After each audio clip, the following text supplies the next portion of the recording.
Halo, oke. Jadi hari ini aku mau bahas mengenai dispepsia ya dari satu jurnal.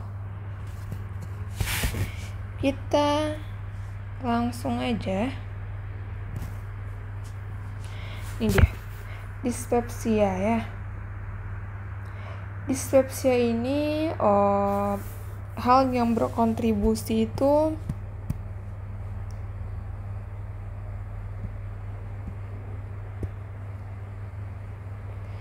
gaya hidup modern seperti makan berlemak, rokok, obat-obatan NSAID, kurang aktivitas fisik ini berkontribusi ya.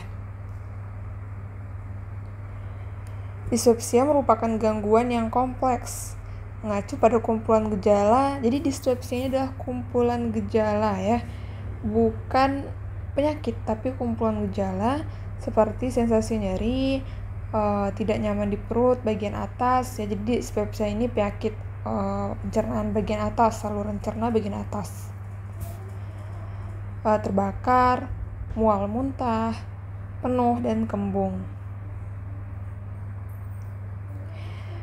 Mekanismenya itu yang mendasari itu meliputi gangguan motilitas usus, hipersensitivitas, bisa terjadi karena infeksi ataupun psikososial. Definisi dispepsia itu dari kata dis yang artinya pour dan pepsia digestion, berarti gangguan pencernaan. Kembali harus kita ingat bahwa istilah dispepsia ini itu bukan diagnosis. Maksudnya itu bukan penyakit, bukan diagnosis. Jadi kita nggak bisa mendiagnosis ini dia ini mengalami dispepsia, nggak bisa gitu ya, karena dispepsia ini bukan penyakit, melainkan kumpulan gejala yang mengarah pada penyakit atau gangguan saluran pencernaan atas. Jadi intinya dispepsia ini adalah kumpulan gejala saluran cerna atas yang meliputi ada rasa nyeri atau tidak nyaman di area gastroduodenum ya, atau di epigastrium di ulu hati, atau ada juga rasa terbakar, penuh, cepat kenyang, mual atau muntah. Lalu klasifikasi dispepsia ini ada dua, yang organik ya, struktural dan fungsional non organik. Jadi pada organik ini itu yang membedakan antara organik dan fungsional. Kalau organik ini itu ditemukan lesi pada saluran pencernaan. Kalau kita endoskopi maka akan ditemukan lesi ya di saluran pencernaan. Dispepsia organik ini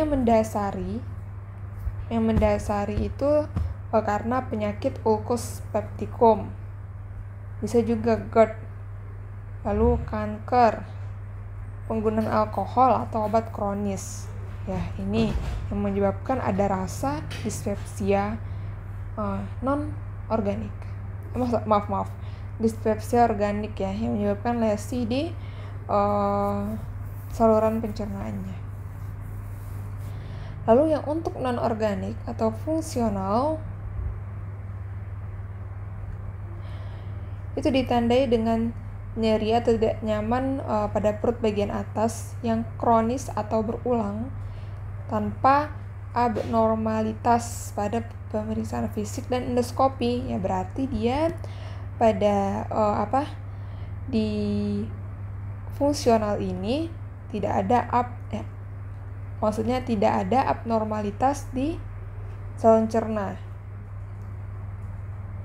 Jadi dia normal-normal aja ya, tidak ada lesi, namun menimbulkan gejala-gejala dispepsia. Epidemiologinya cukup sering ya dan berulang.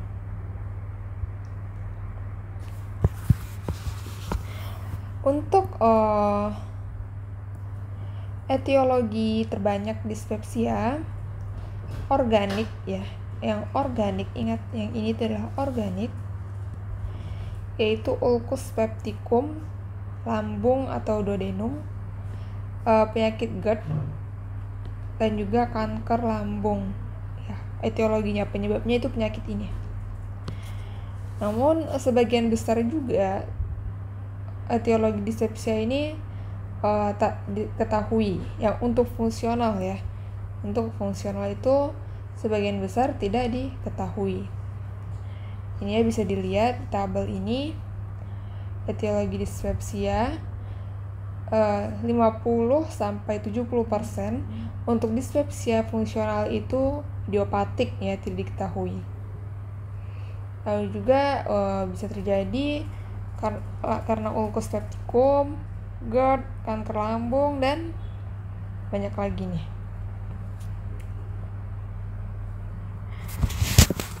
Jadi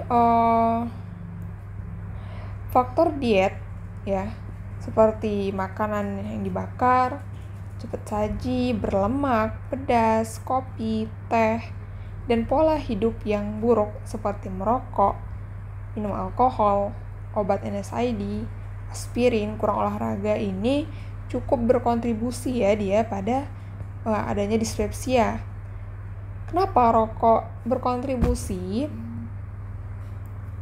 Karena rokok ini itu dianggap menurunkan efek perlindungan mukosa lambung. Jadi kan mukosa lambung kan mempunyai pertahanan dari asam lambung ya. Nah, karena rokok ini dapat menyebabkan menurunnya pertahanan tersebut. Sedangkan alkohol dan obat antiinflamasi ini meningkatkan produksi asam lambung. Patofisiologi dispepsia fungsional ini masih belum jelas ya. Ya tadi udah dibilang dia masih idiopatik. Dan dia itu diduga kombinasi hipersensitivitas visceral, disfungsi motilitas lambung, dan faktor psikologis ya. Komplikasi ini. Jadi dia cukup komplikasi.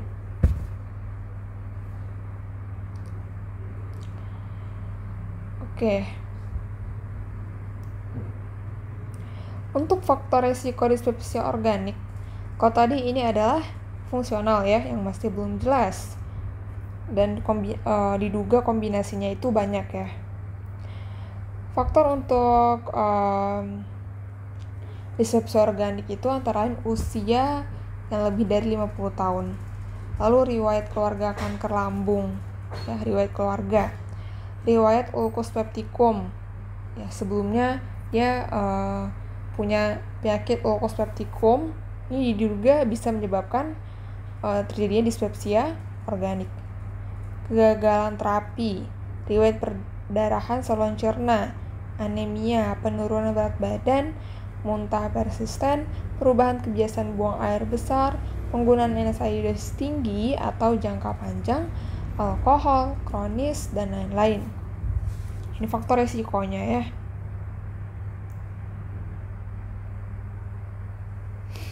Nah,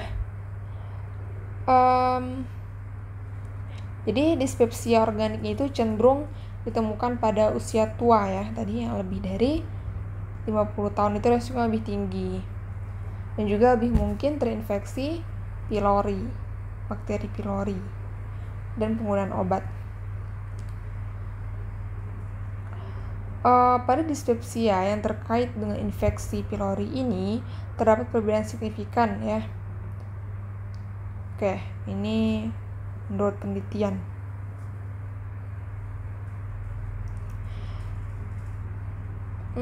Kita lanjut nih, evaluasi pasien dispepsia. Ini tentang klinisnya, gejala klinis, karakteristik dispepsia ya. Umumnya dispepsia ini meliputi rasa penuh pasca makan ya, rasa penuh pasca makan, rasa kenyang, rasa terbakar di ulu hati, di mana rasa terbakar di ulu hati ini berhubungan dengan GERD ya. Nyeri epigastrium, nyeri dada dan jantung, dan gejala kurang spesifik seperti mual, muntah, kembung, sendawa, distensi abdomen.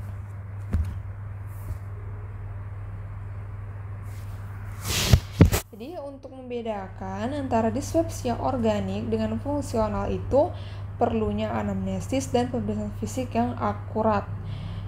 Ditambah lagi akan sangat membantu dengan endoskopi ya, seperti lalu juga tes darah, radiologi juga mungkin diperlukan pada kasus tertentu. Nah, endoskopi ini tidak semua keadaan dapat dilakukan endoskopi, harus ada indikasinya ya. Indikasi untuk endoskopi ini bila ada gejala atau tanda alarm. Sebelumnya di jurnal sebelumnya udah dibahas ya mengenai tanda alarm. Ya, salah satu tanda alarmnya itu usia lebih dari 55 tahun, karena pada usia ini itu indikasinya tinggi, faktor risiko tinggi adanya kanker ya, adanya lesi, karena faktor usia.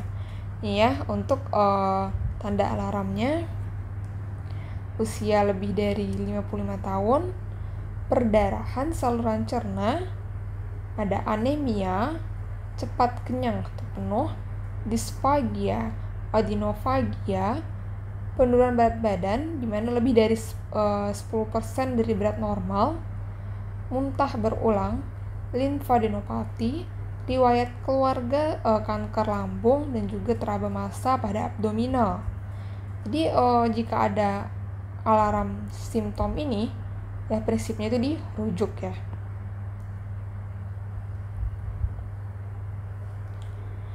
Di dispepsia fungsional, kita bicara mengenai dispepsia fungsional.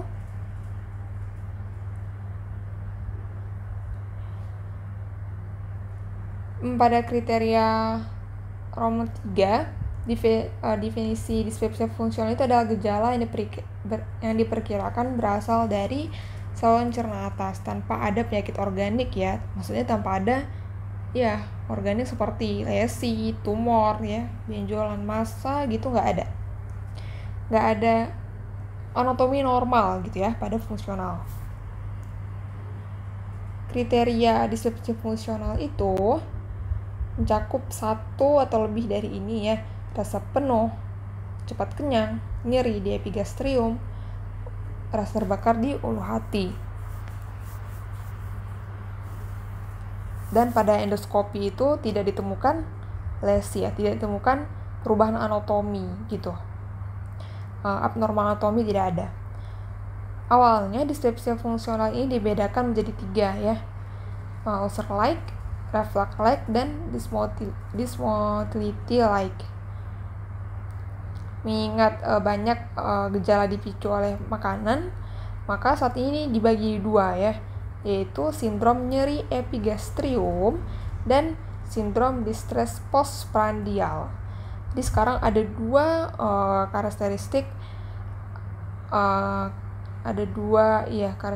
ada 2 klasifikasi dari dispepsia fungsional, yaitu ada nyeri epigastrium dan distress postprandial.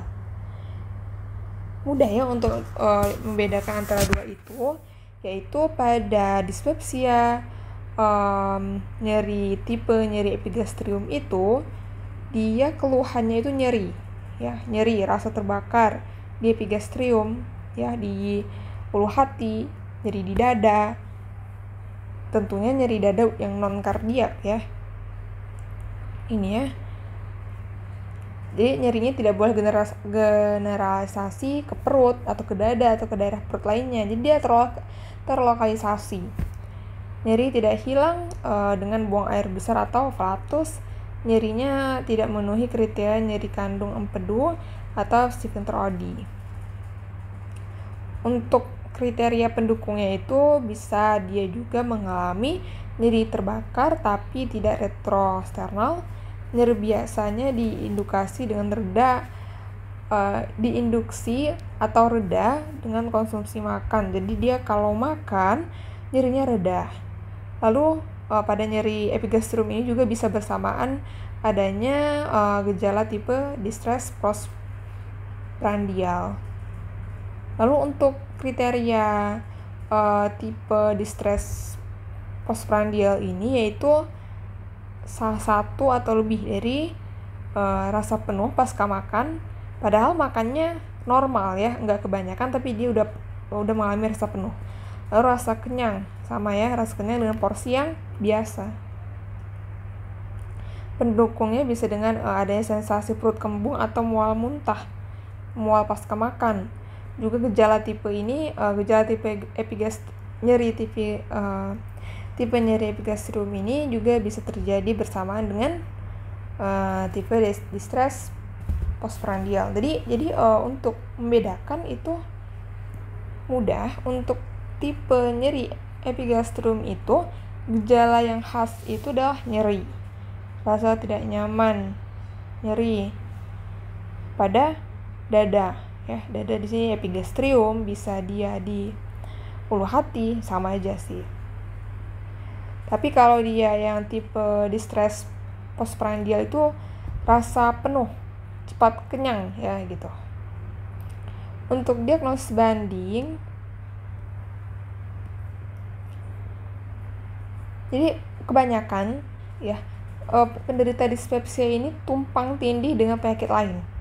Jadi dia secara bersamaan dengan penyakit lain ya, baik itu penyakit saluran cerna lain ataupun saluran cerna yang bukan saluran cerna ya. Untuk contoh penyakit saluran cerna itu yang selain dispepsia, maksudnya selain karena dispepsia itu GERD ya, fungsional heartburn atau mual idiopatik. Lalu untuk saluran cerna bawah itu ada irritable bowel syndrome. Lalu untuk penyakit non saluran cerna yang dapat juga bersamaan dengan dispepsia atau bisa dijadikan diagnosis banding, alhamdulillah, itu adalah penyakit jantung seperti iskemia, atrial fibrilasi, dan lain-lain. Dan juga bisa ada sindrom nyeri somatik. Oke, selanjutnya tata laksana terapi dispepsia fungsional ini perlu dibedakan ya tadi antara dia nyeri atau postprandial. Untuk untuk tipe nyeri epigastrium ini terapi pertamanya itu bertujuan untuk menekan asam lambung ya, yaitu dengan H2 blocker atau PPI. Namun pada tipe distress postprandial ini pertama itu dengan prokinetik. Kenapa prokinetik? Karena kan jadi pada tipe postprandial ini kan gejala umumnya itu adalah cepat kenyang ya, perut rasa penuh padahal makannya normal. Itu kan bisa dikarenakan motilitas yang terganggu atau pengosongan lambung yang lama, terlambatnya pengosongan lambung. Nah, maka dibutuhkan obat prokinetik ya untuk mengatasi masalah tersebut. Jadi itu ya pada distress postprandial.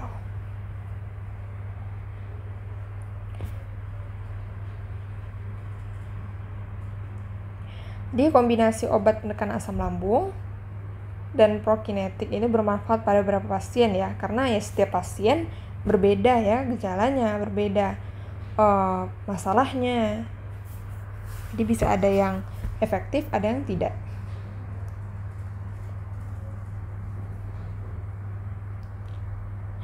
Lalu ada mungkin beberapa kasus ya obat-obat tersebut tidak berespon ya. Jadi bisa digunakan antidepresan. Ya, antidepresan trisiklik selama 8-12 minggu, cukup efektif untuk terapi dispepsia fungsional. Mungkin bisa aja yang tipe dispepsia fungsional ini dia dikarenakan karena depresi gitu kan, hingga obat tadi itu tidak efektif, maka dapatlah digunakan obat ini, antidepresan. Lalu juga terapi kondisi psikologi seperti cemas, depresi juga dapat membantu pada kasus ini ya, pada kasus dispepsia sulit atau resisten. Lalu juga dapat kita tambahi terapi GERD ya, karena tadi ya dia tumpang tindih ya dispepsia dan GERD ini, untuk mengurangi jumlah asam lambung yang memasuki esofagus distal dengan cara menetralkan asam lambung. Sebelumnya udah kita bahas ya untuk terapi GERD itu dengan PPI atau H2 blocker, tapi kebanyakan efektif itu dengan menggunakan PPI. Untuk obat lainnya itu H2 blocker dan lain-lain. Ditambah dengan mengedukasi pasien untuk mengurangi makanan pemicu gejala dispepsia, membiasakan makan porsi sedikit namun frekuensinya sering, tidak langsung berbanding setelah makan ya, karena ya tadi ya berpotensi reflux.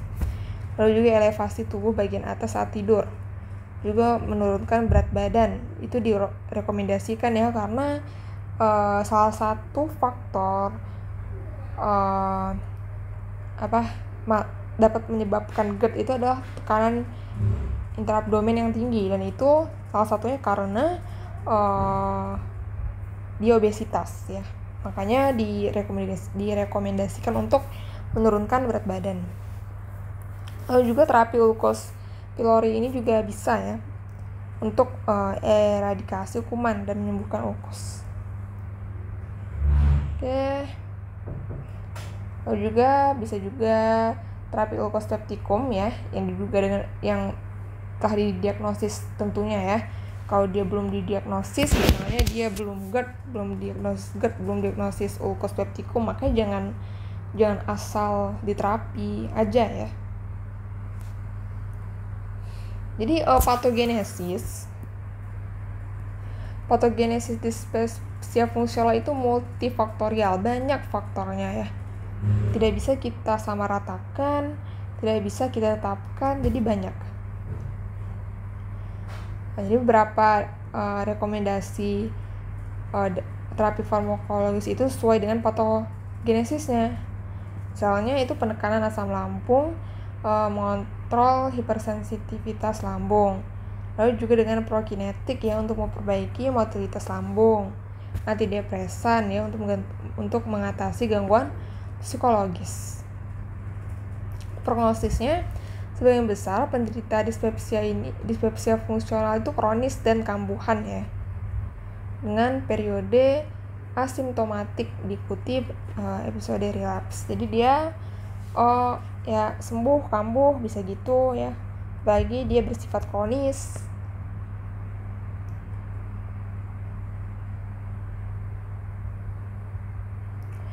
Prognosis dispepsia fungsional ini mungkin itu dipengaruhi beberapa hal ya, yang diantaranya kurang tidur, status pernikahan yang buruk memiliki prognosis negatif ya, karena mungkin dia stres gitu kan, depresi karena faktor-faktor tertentu.